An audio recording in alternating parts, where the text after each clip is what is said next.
I am an ambassador scout for Girl Scouts of Chicago and Northwest Indiana, and this is my Gold Award project.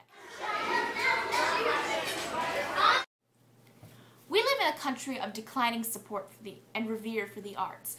Why the sudden disinterest in arts education? My project will help quell the myth that arts education is not important nor relevant. There are 3 people who have helped disprove this myth for me already. Professor Catherine McKnight, PhD, whose book she co-authored with her sister, Mary Scruggs, Director of Education at Second City. The book is called The Second City Guide to Improv in the Classroom, and it discusses how improv and theater games are necessary to help education. So clearly there is a correlation between theater and real life. The book states that there are important learning skills that are developed through theater games. Quote, improvisation is profoundly effective in developing a number of skills. Listening, following directions, oral communication, team building, empathy, and self-awareness. The 2 skills I have seen in action have been chronologically self-awareness, which then leads to team building.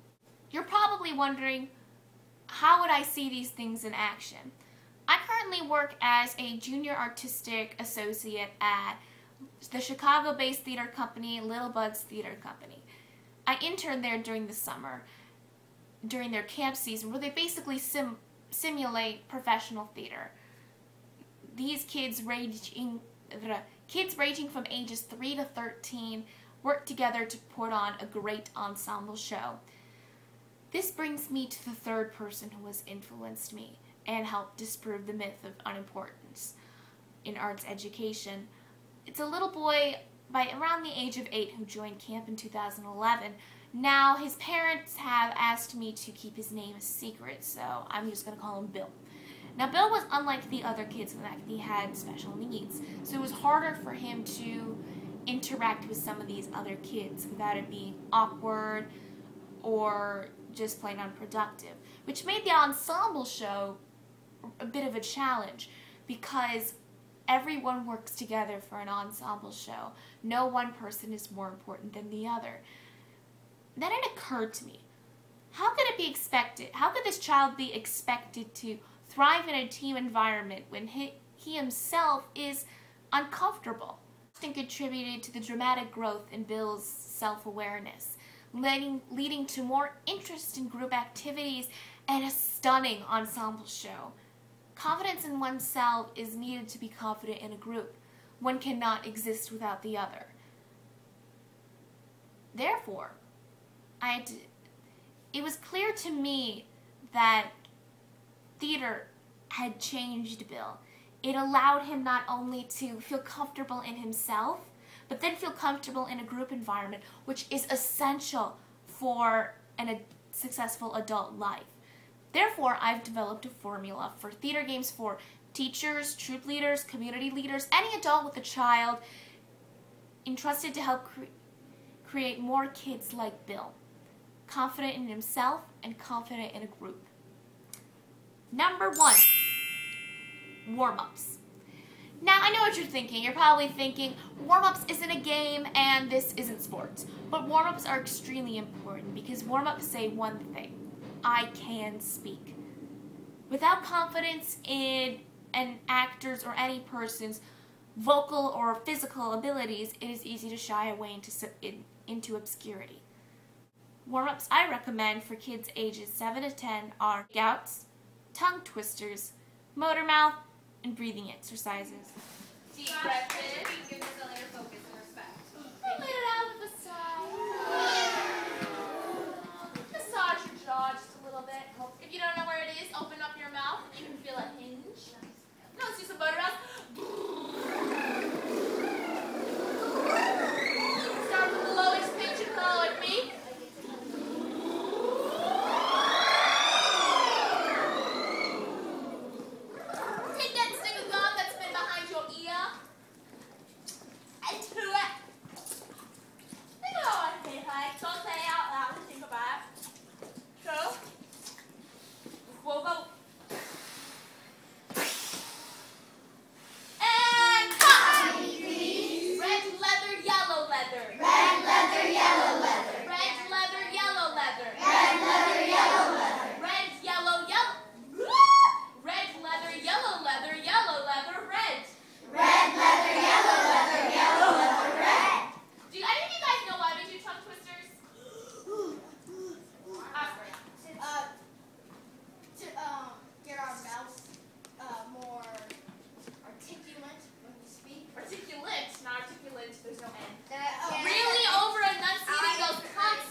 Bop, and Zip Zap Zop.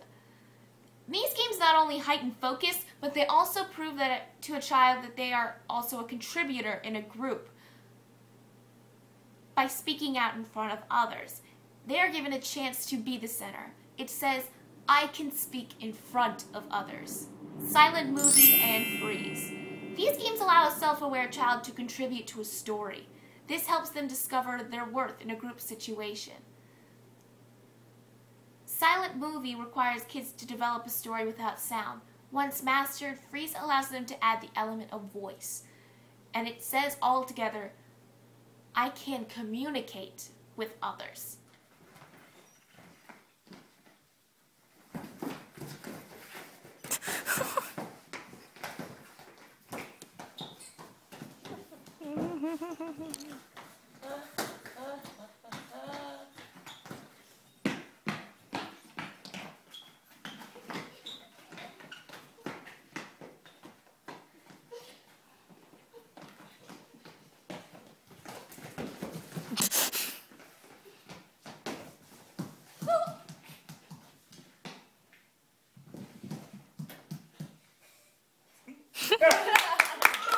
Freeze!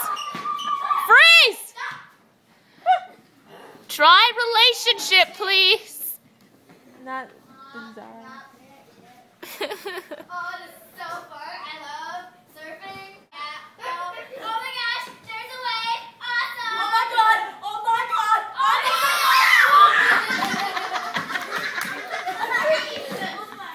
god! Relationship. Freeze! Number 4, build a bridge and count. These games contribute to the final step of developing a leader, the ability to recognize that he or she is essential to group productivity. Both of these games do not allow someone to delegate tasks that may leave some opinions in the dark, but they provide all kids a chance to know that they are a driving force in the group and in the world. It says, I am an important part of the group.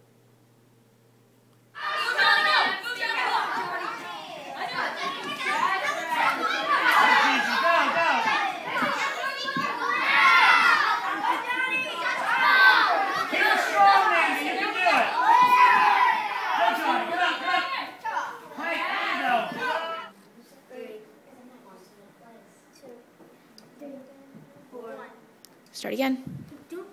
Shh. No. Start again. 2, 3, 2, 3, 4, 5, 6, 7, Start again. That was good, guys. 2, 3, 4, 2, 2, 3, 2. The goal of this project is a simple one. To fill the gap of appreciation and emphasis on necessary arts education by creating something as all access as a video on YouTube or for adults to watch, learn, and use. This project isn't just for kids with special needs, but the beauty of it is one of the few things that universally includes them. That is my goal for this project, to level the playing field for all kids.